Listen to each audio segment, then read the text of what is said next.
다 같이 묵도하심으로써 수요예배 하나님 앞에 드리도록 하겠습니다.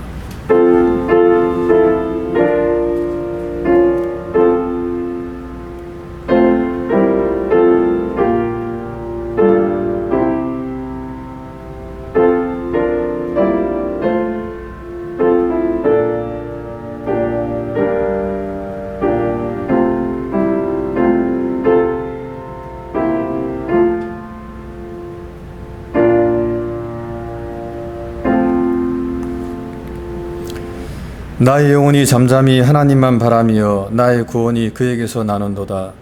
오직 저만 나의 반석이시요 나의 구원이시요 나의 산성이시니 내가 크게 요동치 아니하리로다.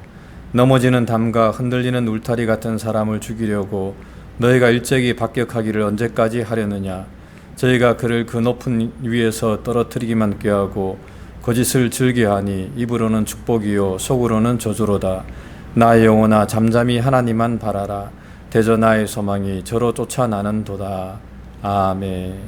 다 같이 신앙 고백하겠습니다. 전능하사 천지를 만드신 하나님 아버지를 내가 믿사오며 그 외아들 우리 주 예수 그리스도를 믿사오니 이는 성령으로 잉태하사 동정녀 마리아에게 나시고 본디오 빌라도에게 고난을 받으사 십자가에 못 박혀 죽으시고 장사한 지 사흘 만에 죽은 자 가운데서 다시 살아나시며 하늘에 오르사 전능하신 하나님 우편에 앉아 계시다가 저리로서 산자와 죽은 자를 심판하러 오시리라. 성령을 믿사오며 거룩한 공예와 성도가 서로 교통하는 것과 죄를 사하여 주시는 것과 몸이 다시 사는 것과 영원히 사는 것을 믿사옵나이다. 아멘. 다 같이 기도하겠습니다.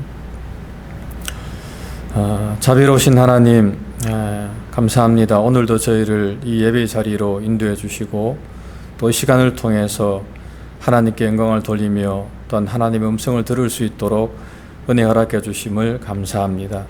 이 시간도 신령과 진정으로 드려지는 귀한 예배가 될 수 있도록 은혜를 베풀어 주옵소서. 우리의 마음을 모으고 우리의 뜻과 정성을 다 모아서 살아계신 하나님께 예배 드리며 또 하나님의 성호를 찬양하는 귀한 시간 되게 도와주시옵소서. 하나님, 특별히 저희가 이 시간을 사모하게 도와주시고 또 이 시간을 저희가 늘 소중하게 생각하면서 하나님께 나오는 귀한 시간 되게 도와주시옵소서. 하나님, 이 시간 하나님 앞에 예배 드릴 때에 우리의 마음을 주장해 주시고 참으로 전능하신 하나님, 살아계신 하나님을 바라보는 복된 시간 되게 주님 도와주시옵소서. 하나님 감사합니다. 또 하나님의 뜻이 있어서 이곳에 주의 몸된 교회를 세워주시고 또 이 교회를 통해서 하나님께 영광 돌릴 수 있도록 은혜 허락해 주심을 감사합니다. 이 교회가, 이 은혜와 진리 교회가 이 지역의 지역교회로서 하나님 든든하게 세워줄 수 있도록 은혜를 베풀어 주시고 구제하고 선교하고 전도하는 교회로 최선을 다할 수 있도록 은혜를 베풀어 주시옵소서. 하나님, 특별히 장애를 붙들어 주시고 또 재직들 가운데도 함께 해주시며 같은 마음과 또 같은 뜻을 품고 이 몸된 길을 세워나가는데 부족함이 없도록 주님께서 함께하여 주시옵소서. 하나님 성도들의 가정과 또 저들의 직장과 사업장 가운데도 주님께서 함께해 주시고 저들 어려움을 당하지 않도록 은혜를 베풀어 주시고 어떤 형편에서도 주님을 바라보게 도와주시고 늘 기쁨과 소망 가운데 살아갈 수 있도록 하나님께서 함께하여 주시옵소서. 어린 자녀들을 주께서 기억하시고 어릴 적부터 하나님을 경외하는 믿음의 자녀들로서 하나님 성장할 수 있도록 은혜를 베풀어 주시옵소서. 하나님 특별히 저들 가운데 늘 함께하시고 키가 자라고 또 지혜가 자라며 많은 사람들 앞에 사랑을 받는 그런 귀한 자녀들로서 성장할 수 있게 하나님께서 축복하여 주시옵소서. 하나님 선교사님들을 특별히 기억하시며 하나님 선교 현장 가운데 하나님께서 더 큰 은혜와 평강 허락하여 주시고 비록 힘들고 어려운 가운데 선교하고 있습니다마는 아버지 하나님 성령의 충만을 허락해 주시고 또 저들의 마음을 붙들어 주사 아버지 하나님 그 어떠한 환경 가운데서도 능히 그 모든 것들을 감당해 나가며 그 선교사의 끝까지 잘 감당해 나가는 귀한 선교사님들 되게 하나님께서 은총을 베풀어 주시옵소서. 이 시간 또 목사님 말씀을 전합니다. 하나님 준비한 말씀 가운데 기름 부어주시고 함께 은혜 받는 귀한 시간 되게 주님께서 역사하여 주시옵소서. 감사하고 사랑 많으신 예수님 이름 받들어 간절히 기도드립니다. 아멘.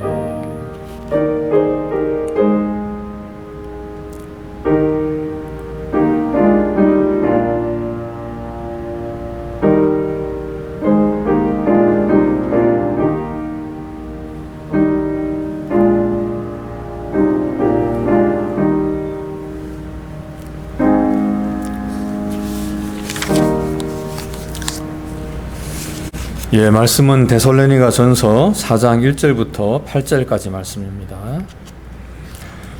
정말로 형제들아, 우리가 주 예수 안에서 너희에게 구하고 권면하노니 너희가 마땅히 어떻게 행하며 하나님께 기쁘시게 할 것을 우리에게 받았으니 곧 너희 행하는 바라 더욱 많이 힘쓰라. 우리가 주 예수로 말미암아 너희에게 무슨 명령으로 준 것을 너희가 아느니라. 하나님의 뜻은 이것이니 너희의 거룩함이라 곧 음란을 버리고 각각 거룩함과 존귀함으로 자기 안에 취할 줄을 알고 하나님을 모르는 이방인과 같이 세욕을 좇지 말고 일의 분수를 넘어서 형제를 해하지 말라. 이는 우리가 너희에게 미리 말하고 증거한 것과 같이 이 모든 일에 주께서 신원하여 주심이니라. 하나님이 우리를 부르심은 부정케 하심이 아니요 거룩케 하심이니 그러므로 저버리는 자는 사람을 저버림이 아니요 너희에게 그의 성령을 주신 하나님을 저버림이니라. 아멘. 네, 오늘 우리가 살펴보는 데살로니가전서 4장 1절로 8절의 말씀, 하나님의 뜻은 이것이니 곧 너희의 거룩함이라, 음란을 버리고라는 제목으로 이렇게 많이 암송하고 있는 말씀 중에 하나죠. 그래서 하나님의 뜻의 가장 중요한 것 중에 하나가 무엇이냐라고 이야기할 때에 세욕을 좇지 말고 또 형제를 해하지 말고 그 성의 거룩함을 지켜라 라고 하는 것을 사도 바울은 분명히 데살로니가 교회에 전해주고 있습니다. 그리스나 로마의 문화가 굉장히 문란하고 특별히 그 그리스 문화 가운데 그 바카스 또는 디오니소스 이런 어떤 주신들에 대한 문화 또는 여신들에 대한 문화를 섬기면서 그 여신들이나 주신의 축제가 성적으로 굉장히 문란한 전통을 가져왔기 때문에 너무나도 문란한 그 문화 속에서 그리스도인들의 가정이 거룩하게 된다라고 하는 것은 교회가 지켜야 될 가장 중요한 가치 중에 하나였기 때문에 사도 바울은 이미 교회가 그런 것들에 대해서 경계하고 있음에도 불구하고 더 강하게 강조하고 있는 모습을 분명하게 보여주고 있습니다. 말로 설명할 수 없는 아주 더럽고 타락한 문화가 그때 당시의 문화였고요. 또 그것이 마치 자기 어떤 삶의 그 어떤 신앙을 보여주는 것처럼 그렇게 오염돼 가지고 그 신들을 숭배하는 절기가 되면 그 모든 장소가 아주 성을 자유롭게 사고 파는 그런 자리가 되어버리고 마는 거죠. 신전이 곧 매음굴이 되어버리고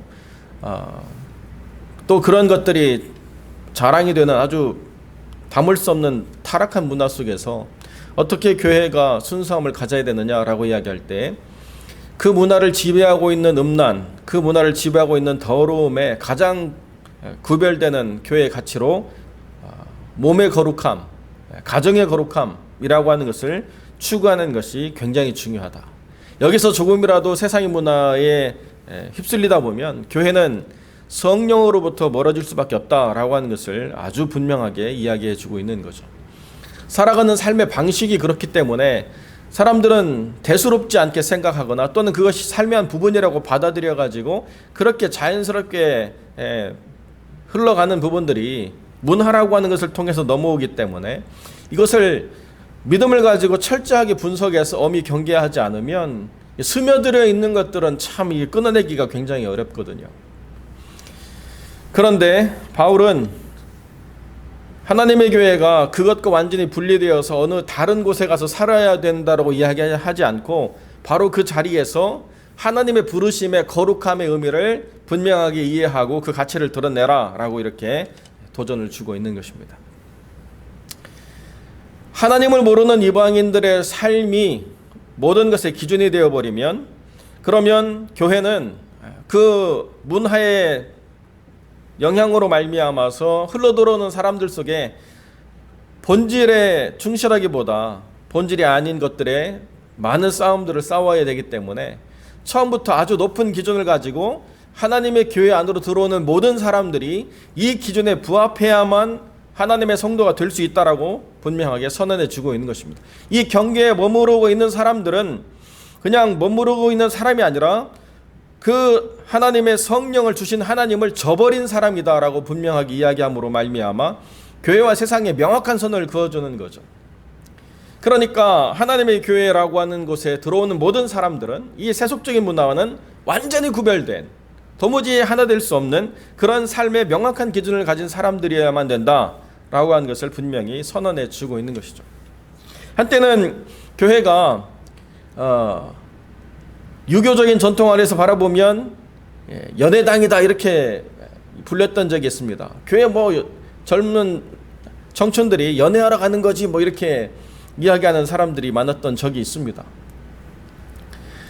또 믿지 않는 형제나 믿지 않는 자매 또 그런 풍조에 휩쓸려서 교회에 와가지고 한번 그런 좋은 사람을 만나보고 싶은 그런 마음들을 가지고 왔다가 결혼했다라고 하는 이야기도 들은 적이 있죠. 특별히 자매들이 그런 게 많은데 형제 결혼의 조건이 뭐냐? 교회 나와야 된다. 믿음 없는 사람은 그냥 교회도 앉혀놓고 그러고 난 다음에 결혼하고 난 다음에는 교회와 완전히 이별하는 또 그런 삶의 아픔들을 이야기하는 경우도 있죠. 근데 처음부터 교회가 어떤 곳이냐를 분명하게 정해주고 하나님의 거룩한 백성이 된다는 것이 무엇인가에 대한 기준을 명확히 하지 않으면 그저 교회에 오면 어떻게 되겠지라고 하는 생각을 가지고 가다가 결국에는 하나님의 기준이 명확하지 않은 사람들을 양산해내는 그런 일들을 만들어내기 때문에 그게 아니라는 거 분명히 선언해주고 있다는 것입니다. 그리스 로마 문화의 그 더러운 것들을 명확하게 구별해낼 때 교회는 오히려 순수해질 수 있다. 숫자적으로 많아지는 것을 바라는 게 아니라 순수해지는 것을 기대하는 것이 교회의 가치다라고 하는 것을 분명히 이야기해 주고 있다는 것입니다. 그럼 어떻게 이것을 끊어낼 것인가? 우리가 행동을 통해서 분별은 하지만 그러나 행동을 우리가 강조하면 강조할수록 더 많은 반발과 더 많은 어려움들을 겪을 때가 굉장히 많이 있죠. 행동을 계속 제약하다가 결국에 한번 넘어지고 나면 두 번 다시 돌아오지 못하는 그러한 어려움을 겪을 때가 있습니다. 결국 이 행동과 영성은 분리될 수 없지만 행동의 모든 것을 제약을 두면 영성이 건강해지느냐? 그게 아니고 오히려 영성이 약화될 수가 있다. 어디서부터 시작해야 되느냐? 하나님과의 사귐이라고 하는 것에서 우리가 깊은 것들을 가져가면서 계속 행동이라고 하는 것의 변화를 만들어내야지 그저 규범을 강화시키는 것으로 영혼의 건강함을 만들어낸다라고 하는 것은 상당히 어렵다라고 이렇게 보는 것입니다. 우리가 인생을 살아가면서 우리의 뇌가 모든 것을 주관하죠. 뇌가 늙는 것이 곧 우리가 나이 들어가는 건데요. 그런데 뇌가 늙기 때문에 모든 것이 약화되느냐 그런 것도 맞지만 오히려 행동을 강화함으로써 뇌가 건강해지는 것도 있기 때문에 서로 유기적으로 연결되는 것 아니겠습니까? 그래서 행동을 강화시키는 것 자체가 전혀 그 영성에 무관하냐? 그건 절대로 아닌데 너무 이것을 강조하다 보면 영혼이 절대적으로 이 행동을 통해서 건강해진다라고는 말할 수 없다. 이렇게 먼저 우리가 이해를 해야 된다는 것입니다. 교회 형성에 굉장히 중요한 그 학자이자 또 하나님의 사람이었던 오리겐이라고 하는 중요한 교보가 있습니다. 그 오리겐이라고 하는 사람이 얼마나 하나님을 진실하게 따르는가 이루 말할 수가 없죠. 그런데 캐톨릭 성인에서 오리겐은 빠져 있습니다. 왜 빠져 있느냐? 오리겐이 이 말씀을 가지고 굉장히 고민하면서 스스로의 거룩함을 위해서 거세를 해가지고 신체 일부를 훼손한 거죠. 이걸 없애버려야지 내가 걸어갈 수 있겠다. 그런데 교회는 어떻게 바라봤냐면 그렇게 한다라고 해서 영혼이 거룩해지느냐? 그게 아니라는 거예요. 그래서 우리는 이 사람을 신앙의 표준으로 인정해서는 안 되겠다. 그래서 오리겐이라고 하는 사람이 캐톨릭 성인 명부에서 빠져 있는 거죠. 오리겐이라고 하는 사람처럼 가야 우리가 영혼이 건강해지느냐? 아니에요. 하나님은 모든 것을 우리에게 허락하셨기 때문에 우리가 가지고 있는 모든 삶의 양식들 가운데서 얼마든지 하나님이 지으신 육체를 가지고 거룩함을 지켜갈 수 있다는 것입니다. 아내를 두지 않는 게 거룩한 게 아니고 아내를 거룩함과 존귀함으로 대우하는 것을 배우는 것, 이게 중요하다는 거예요. 목사로서들 듣는 이야기 중에 하나가 뭐냐면 승려나 수녀나 신부는 거룩한데 목사는 아니래요. 왜 그런가?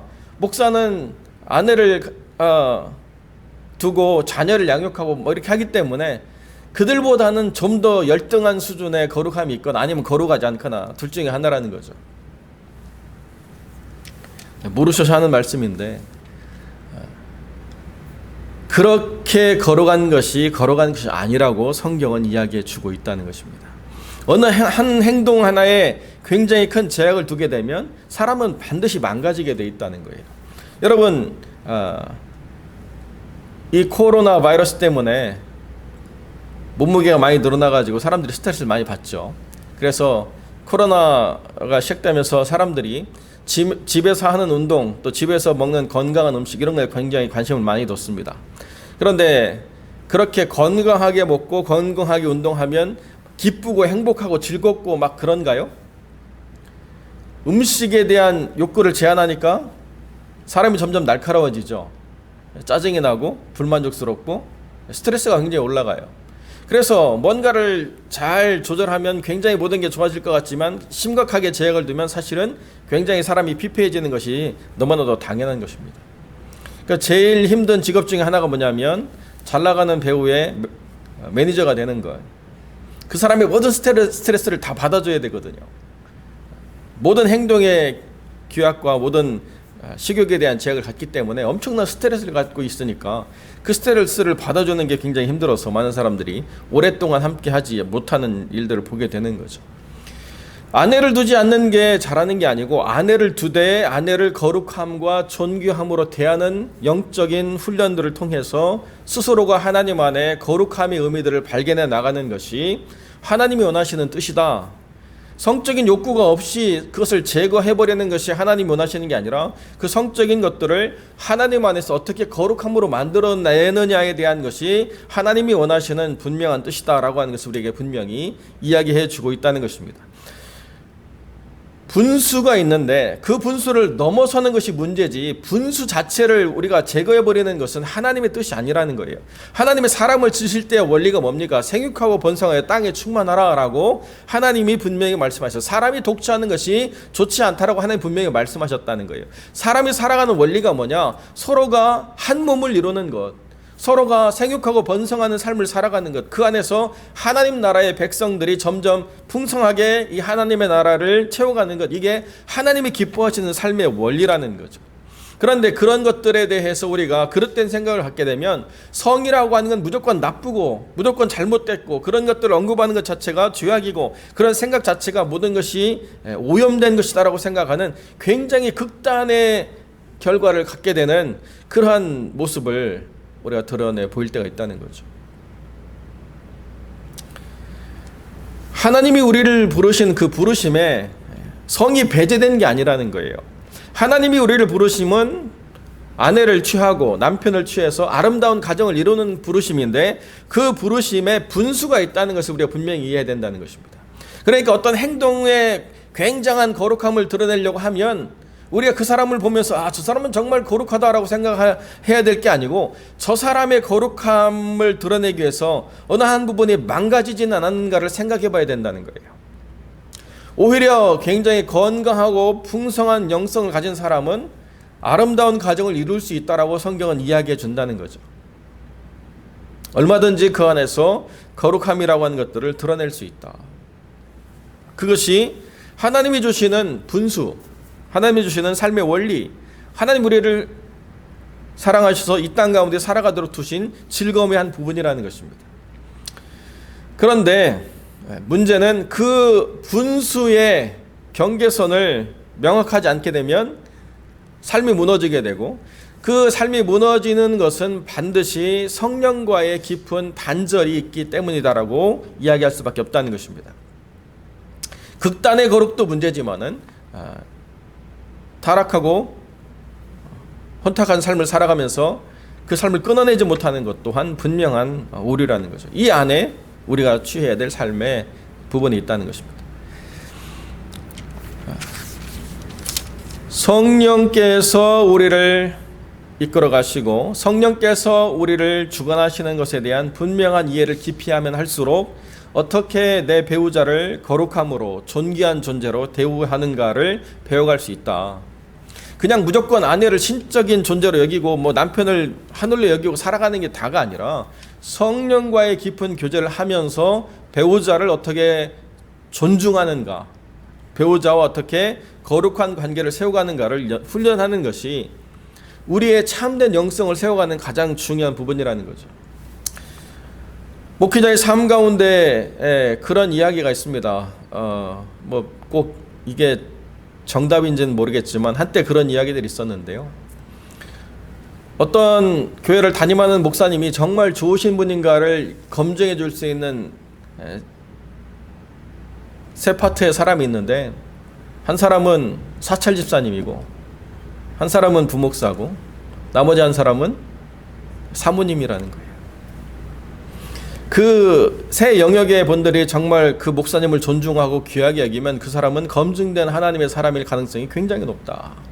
근데 그 세 영역의 사람이 고개를 흔든다 그러면 아무리 성도들의 눈에 보기에 거룩하고 존경받을 만한 사람이라고 이야기한다 하더라도 그 사람의 내면 깊은 곳에는 굉장히 망가진 삶의 부분들이 자리할 수 있다.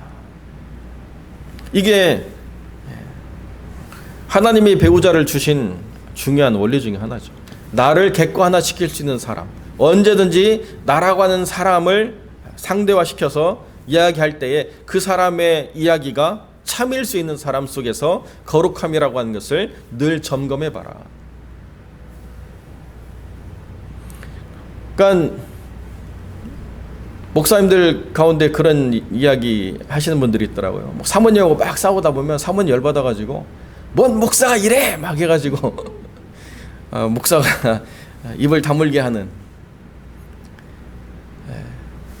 사모님과 목사님이 싸울 때는요, 목사와 사모가 싸우는 게 아니고 남편과 아내가 싸우는 거예요. 그런데 그럼에도 불구하고 자기의 정체성을 거기서 보게 된다는 거죠. 각각의 거룩함과 존귀함을 지어줄 수 있는 중요한 바로미터로서의 존재, 그것이 하나님이 주신 배우자라는 것입니다. 내가 어떻게 거룩한가 라고 하는 것을 나와 함께 살아가는 사람이 증명해내지 못하면 그 사람의 거룩이라고 하는 것은 상당히 허상일 가능성이 많다. 한때 많은 사람들의 칭송을 받던 현 교황이 어떤 여성 신도의 손을 아주 심하게 뿌리치면서 화를 내가지고 그게 또 기사에 실려서 사람들의 구설에 올랐던 적이 있습니다. 물론 사람이기 때문에 너무 지치고 힘들고 여든이 넘은 나이에 그런 어떤 삶의 어떤 부대낌들이 많으면 사람이 스트레스가 많은 건 사실이죠. 근데 사람들의 환상을 깬 건 틀림없는 것 같아요. 거의 무슨 화가 없는 존재, 거룩함이 완벽한 존재인 것처럼 이야기했지만 사실은 그렇지 않은 평범한 인간이다. 평범한 인간이기 때문에 하나님이 특별한 부르심으로 부르신 부분이 아니라고 한다면 반드시 내 삶에서 나의 거룩함의 측정자로서 또 관찰자로서의 배우자라고 하는 것은 중요한 부분이다. 어느 하나의 생각이 경직되면 무너지는 많은 그 삶의 현상들을 보면서 오늘도 제가 아침에 그런 생각을 했는데요. 어떤 기독교 방송의 그 타이틀이 그거예요. 어떤 선교사가 와서 이제 간증을 하시는데 그분이 그렇게 하셨는지 아니면 타이틀을 잡는 사람들이 좀 세게 이야기하려고 했는지 선교는 죽으러 가는 것 아닙니까? 이렇게 이야기했더라고요. 한국 사람들이 선교를 생각하는 가장 경직된 사고 중에 하나죠. 선교는 죽으러 가는 거다. 그러니까 선교는 죽으러 가는 거기 때문에 선교를 마치고 돌아오는 선교사들에 대한 대책이 하나도 없죠. 죽으러 갔는데 살아 돌아오면 안 되잖아요. 아무런 삶의 대책이 없어요. 선교사를 파송해 놓고 선교사가 가서 사역하는 건 도와주고 거기서 생활하는 건 도와주지만 선교사가 모든 사역을 마치고 돌아올 때는 아무런 대책이 없는 거예요. 왜 죽으러 갔는데 뭐하러 돌아와 거기서 죽어야지. 이런 생각을 갖는 건지는 모르겠지만 아무런 준비가 없죠. 그러니까 모든 선교사님들이 다 그런 건 아니지만 정작 거기에서 삶이 점점 무거워질수록 돌아가서 아무것도 없다는 것에 대해서 너무 힘들어지지 않습니까? 그러니까 그 선교 현장에 지어놓은 건물이나 땅에 대해서 집착을 하게 돼요.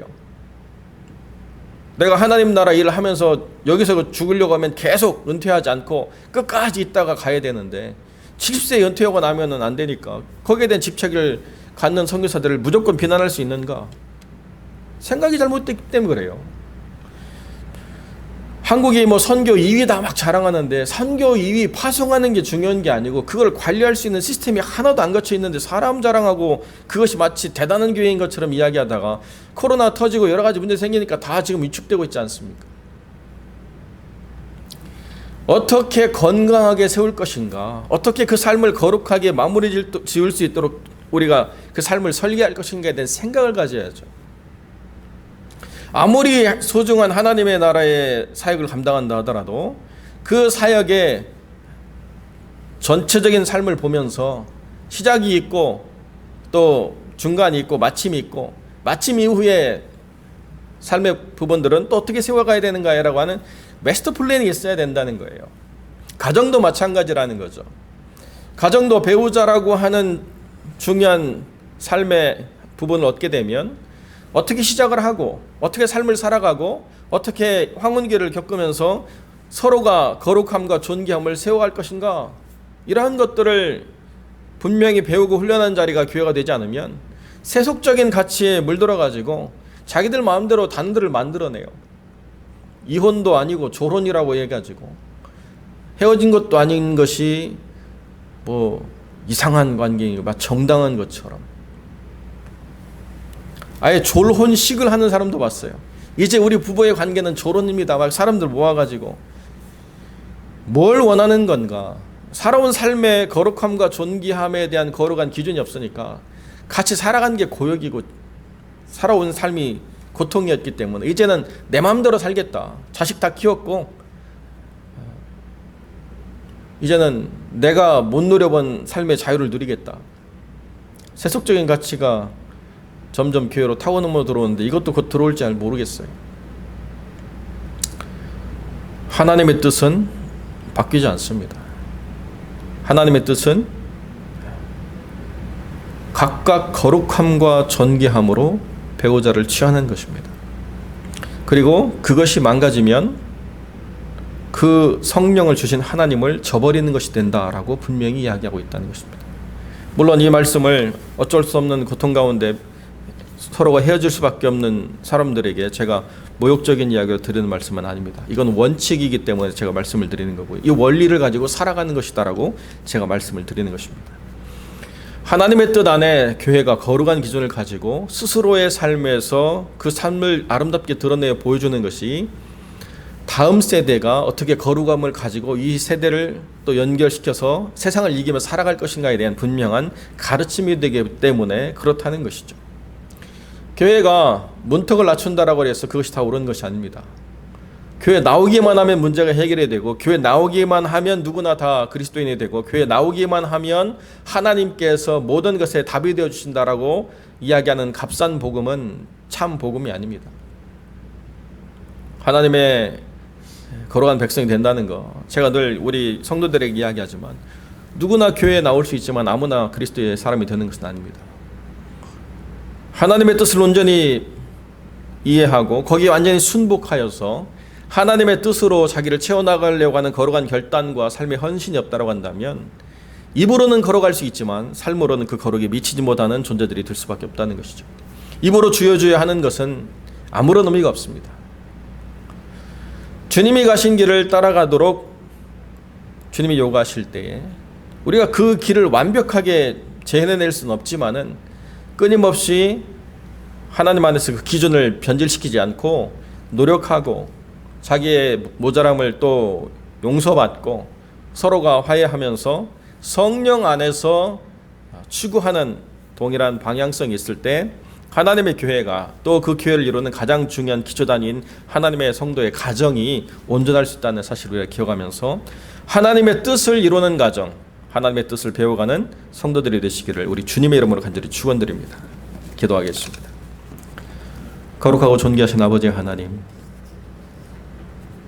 세상이 정말로 치달아가며 타락이 가정으로 스며들고 타락이 교회로 스며드는 세상을 우리가 보고 있습니다. 주님 오실 때가 더 명확해지는 것 같습니다.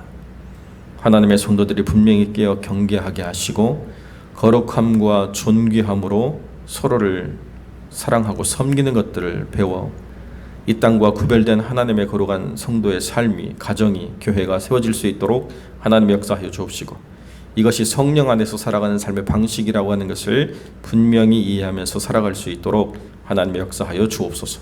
우리 주님께서 사랑하는 성도들의 가정을 붙잡아 주시고 그 삶을 온전히 이끌어 인도하여 주시길 간절히 소망하며 거룩하신 우리 주 예수 그리스도 이름으로 기도드립니다. 아멘. 우리 주님 가르친 기도로 마치겠습니다. 하늘에 계신 우리 아버지여, 이름이 거룩히 여김을 받으시오며 나라의 임하옵시며 뜻이 하늘에서 이룬 것 같이 땅에서도 이루어지이다. 오늘날 우리에게 일용할 양식을 주옵시고 우리가 우리에게 죄 지은 자를 사하여 준 것 같이 우리 죄를 사하여 주옵시고 우리를 시험에 들게 하지 마옵시고 다만 악에서 구하옵소서. 대개 나라와 권세와 영광이 아버지께 영원히 있사옵나이다. 아멘.